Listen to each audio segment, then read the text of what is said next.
Kasar melalui Jabatan Pengairan dan Saliran telah pun menyediakan perancangan jangka pendek dan jangka panjang bagi membaik pulih sistem saliran di Kelang bagi mengatasi fenomena banjir.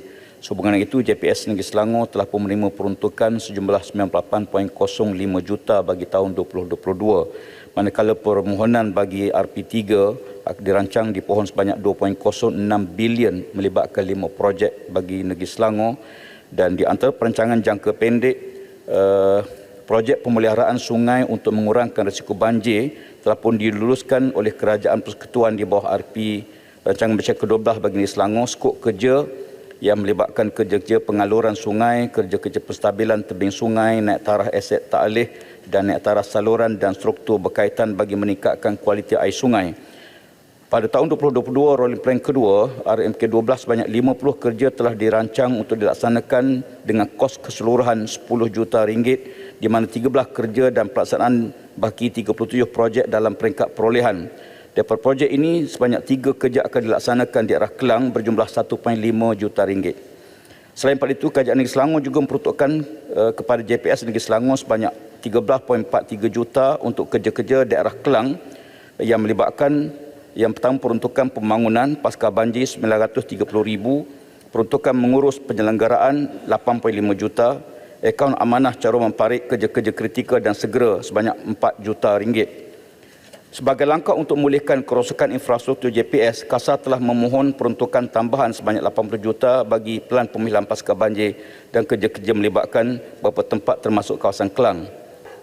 Terima kasih atas speaker. Terima kasih atas soalan dan jawapan oleh Menteri. Menteri, saya ingin menanyakan, tahun lepas pada September 2021 telah diumum Akta Perubahan Iklim yang bakal dibawa dalam tahun 2022.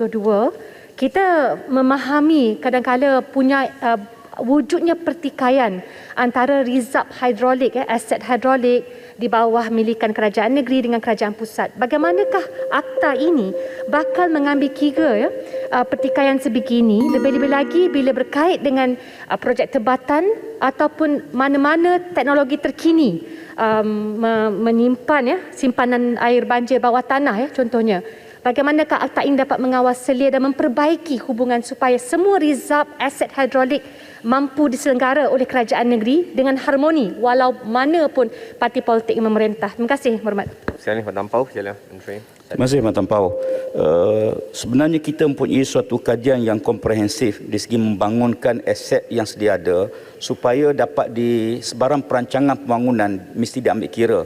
Dalam Akta Perubahan Iklim yang kita sedang bangunkan, kita mewajibkan semua pelan pembangunan di peringkat negeri dan kerajaan tempatan mesti mengikuti perancangan yang telah disediakan oleh pihak Perubahan Banjir. Jadi oleh kerana itu, buat masa ini dia tidak diwajibkan dalam peraturan yang ada, dan kita dengan keadaan realiti perubahan iklim yang berlaku, kita akan pastikan semua pelan pembangunan mesti mengambil kira perancangan tersebut supaya kita boleh menjaga aset sebagai dibangkitkan tadi, termasuk juga mengelak kesan-kesan yang berganda akibat daripada banjir pada masa hadapan. Terima kasih.